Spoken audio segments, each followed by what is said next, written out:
Hello. For those of you who are there right now, waiting for the live to begin, um, just hang out and say hello on the chat. Yeah. Hello. For those of you who are there right now, waiting for the live to begin, um, just hang out and say hello on the chat.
The night has been good, David. Thank you for asking. And hi, Karyanto, for coming on to the live. We also have On You. Yay, Jody is back. And we have Soundpedia Studios. That is Saha, if I'm not mistaken. Thank you very much for coming on the live today. We will begin in approximately a minute 40 seconds. I'm very excited to talk to you about Dungeons and Dragons today.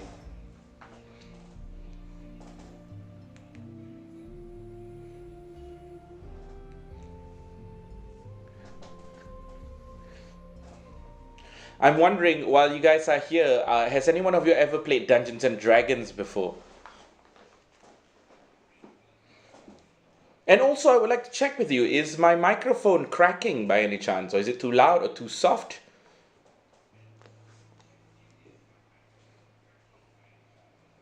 Fantastic. I've been having some sound issues lately. I think it's just because there's something wrong with my microphone. But it's all right. It's working out now.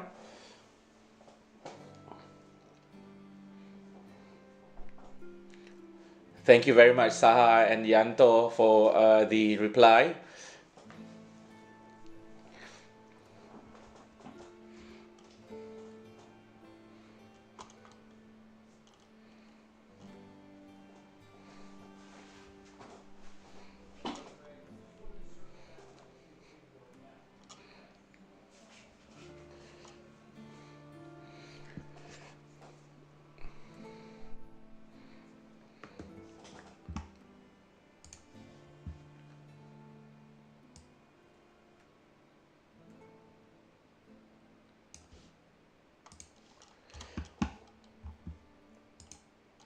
And hello everyone, welcome to Table Mini Studios Live. And today I'll be talking to you about how do you start playing Dungeons and Dragons.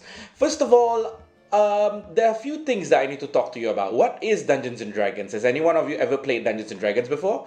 So, Dungeons and Dragons is a collaborative storytelling game where a bunch of people sit around a table and tell a story basically with fictional characters in a fantasy world. And within this fantasy world, you can decide whatever you want. You can do whatever you want, and then basically you need to roll dice to see if your decisions was a success or a failure. I'm about to show you a video right now of an actor playing. His name is Vin Diesel, and Vin Diesel is he's done like Triple X and the Fast and Furious franchise.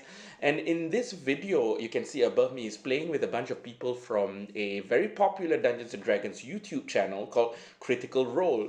So Critical Role has amassed a huge number of players in the recent years. As of this year, Dungeons and Dragons is 50 years old. Dungeons and Dragons is now capturing a lot of hearts and minds through movies such as Stranger Things, Big Bang Theory, all these series and shows, they use elements of Dungeons and Dragons to introduce people to it. So the question is, what do you need to play Dungeons and Dragons? First of all, you will need a group of friends. If you do not have a group of friends, you can always come down to Table Minis. You can check out our website at www.tableminis.com, and over there we have taster games where you can sign up for games to learn how to play Dungeons and Dragons. And of course, once you have found your friends, you would need someone or one person within the party or the group to become what we call the Dungeon Master. If you look at the video right here, up here, this guy with the long hair, and he was like using his hands to describe things. He is the Dungeon Master. The one that's Matt Mercer, just up here. Yeah, that's Matt Mercer. While the rest of them are players and they play characters. So before you want to create your character, you will need a particular kind of book. Back long ago, before a website or before D&D Beyond was around, everyone would actually look through something called a player handbook, and it looks like this. The player handbook gives you everything you need to what your character might want to, what you want for your character. It has all the races and all the class. It has everything that you might need to create your character. However, in this day and age, we have something called D&D Beyond. So D&D Beyond is a website that you can go on to create your characters. Once again, for those of you who have never played Dungeons & Dragons, you can always go to this website, sign up for free, and try and create your own characters. For those of you who already have Dungeon Masters, they will walk you through on how to create these characters. If you play at Table Minis, we have something called Session 0, where we'll sit you down and create the characters for you. And if you've never done it before, we have pre-generated characters that you can play with. Okay, so once you have your character, let me just show you what a character would look like. Okay, so right now this is my account. My account will have my characters, and I'm going to show you one of my favorite characters that I have ever created in the Dungeons and Dragons. Oh, someone says I want to play Dungeons and Dragons with Vin Diesel. I also want to play Dungeons and Dragons with Vin Diesel. So my favorite character is Mauli Kasturi, and this is how a character sheet would look like. Okay, you can see the character sheet. It's not loading on this side. Oh, it is. So you can see I have my strength, dexterity, constitution, intelligence, wisdom, and charisma. So you would roll a dice, and then when you roll the dice, you will add these numbers, the one that with the plus signs, +4, +2, +5, and then you see if it is a success or it is a failure. So who decides the success and failure? It's the Dungeon Master in itself. Now, I'm going to show you an important tool of playing Dungeons & Dragons. It is called the dice. There are approximately 7 dice right here. Basically, you just need 7 dice to play. Okay, so the 7 dice that you see right here, it starts with the D4 over here. Is the smallest one. It has 4 sides. It has a D6 over here. You have the D8 over here. And then the next one comes in pairs. It has a D10. And then if you roll it together, it becomes a D100. So for example, right now you can see it's 78%.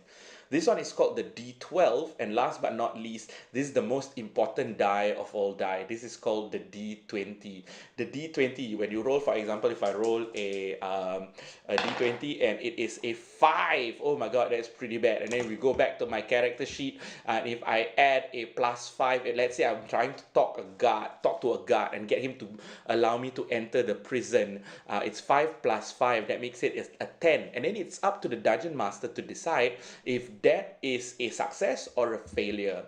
So Dungeons and Dragons has been pretty interesting all in all, I must say.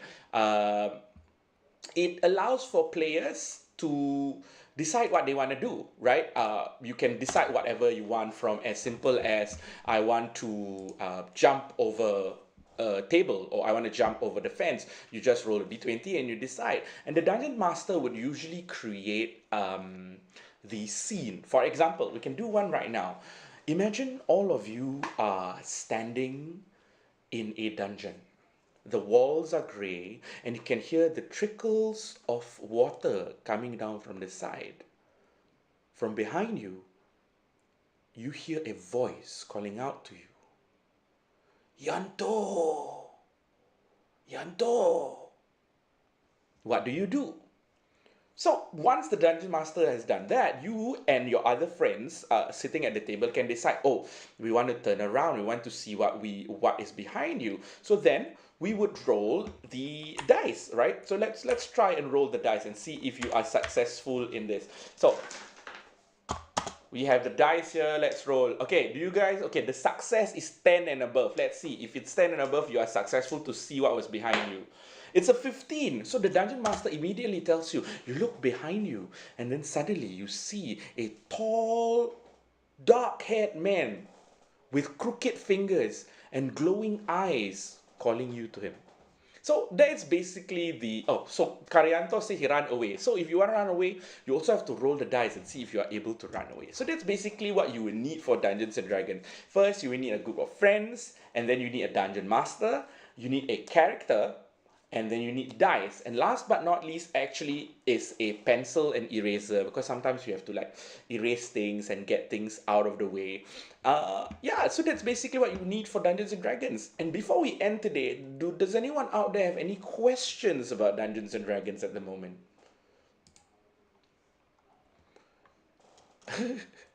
It's as old as Singapore. Oh yeah, Saha, it is as old as Singapore. 50 years old. It started in 1972. Before it was called Dungeons and Dragons, it used to be called Chainmail, and then later on they changed it to Dungeons and Dragons. Can you Rukia in D&D? Actually, you can.